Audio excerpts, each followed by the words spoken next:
Good morning, everyone. I'm Jimulay Diramas from BIT 3A Set A, and I'm here to discuss power locks and power windows. First of all, what is power lock? Power window locks use electric motors to engage and disengage the door locks on your car. Owners can control their door locks by a door or console mounted switches or buttons or remotely by a key fob or smartphone app.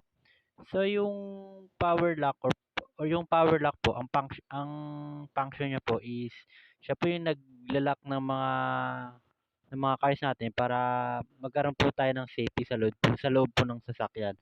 So may mga klase po 'yan ng locks. Yung isa po is yung console mounted switches or buttons o yung may iba naman po is gumagamit na po ng switch or yung mas advanced po is gumagamit sila na nare-remote po nila via smartphone app.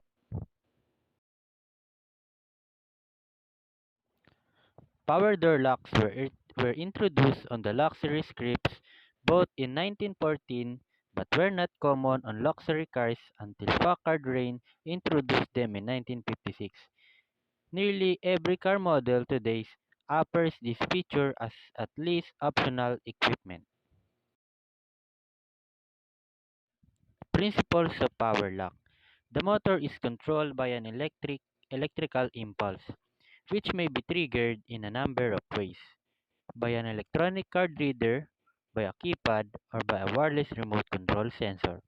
Either way, the electronic door lock is configured to start the motor-driven actuator only once it has received the correct electronic input.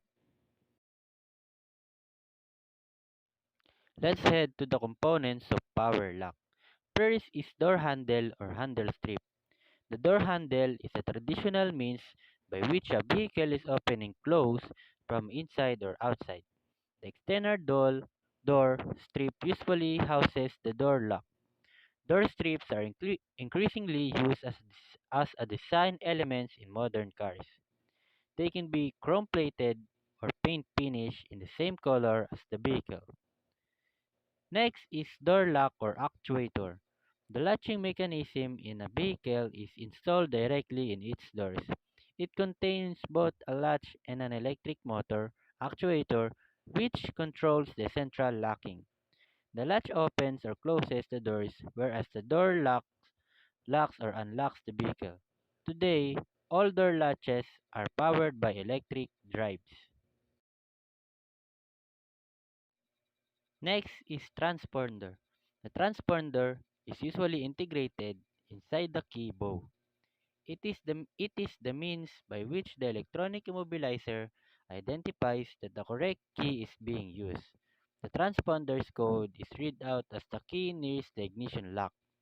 If the code is correct, the electronic immobilizer sends the start enable to the engine.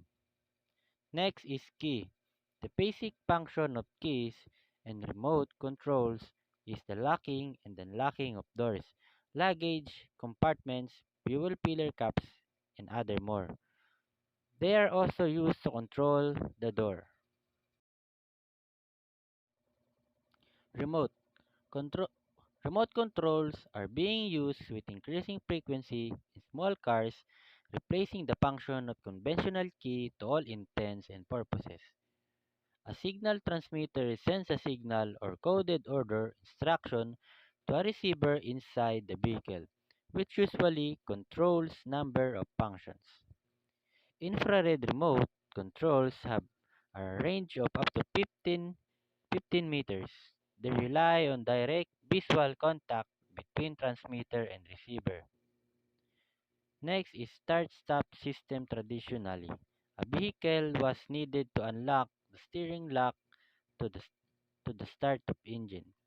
Subsequently, the vehicle key was enhanced with the addition of transponder-based release mechanism for the electronic immobilizer. Now, let's head to the operation of power lock. When the driver or passenger presses the lock button on the door panel or the remote key or fob, a signal is sent to the control module. The control module then activates a door lock actuator, which is a small electric motor that physically moves the door lock mechanism to either lock or unlock the door.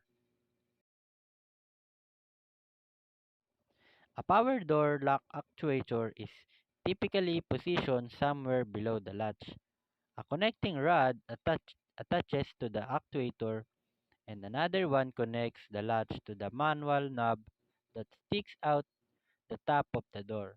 The mechanism allows for the rods to work in conjunction to power the actuator.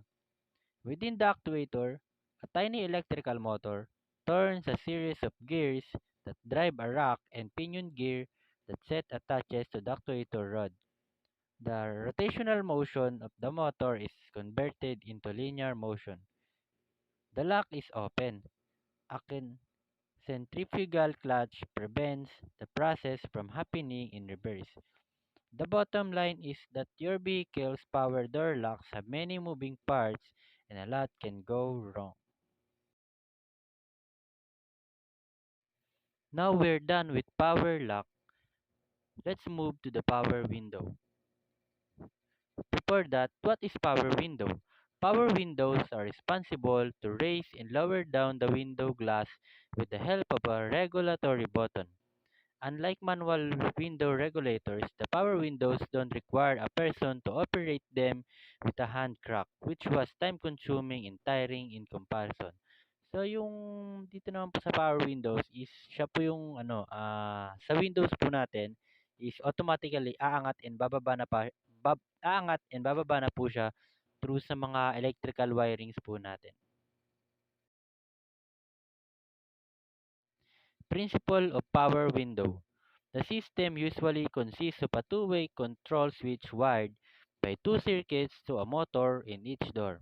One switch position and circuit drive the motor one way to wind the window up.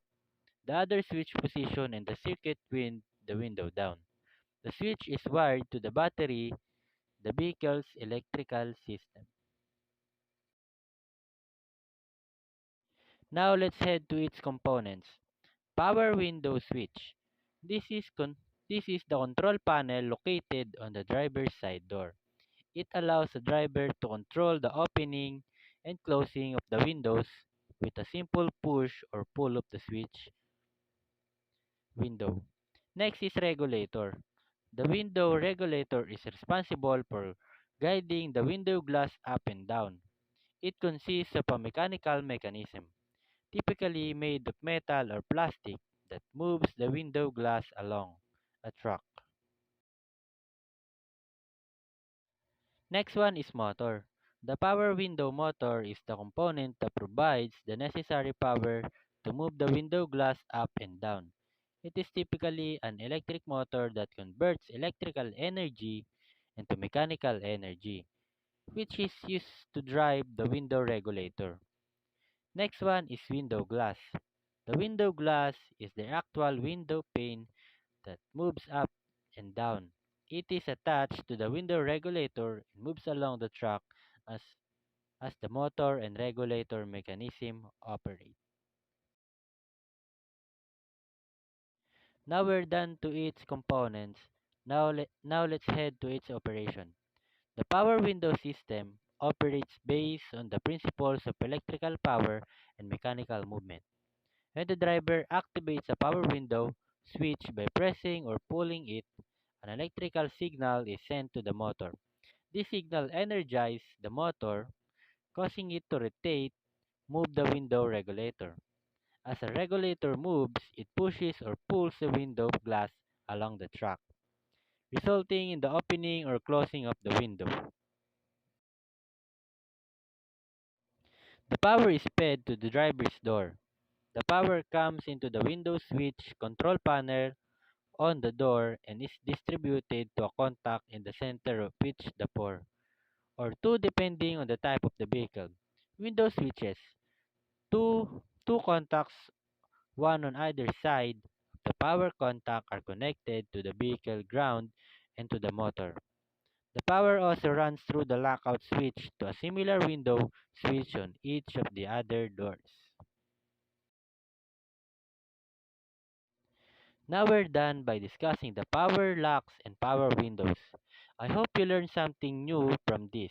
Thank you for listening and thank you for watching.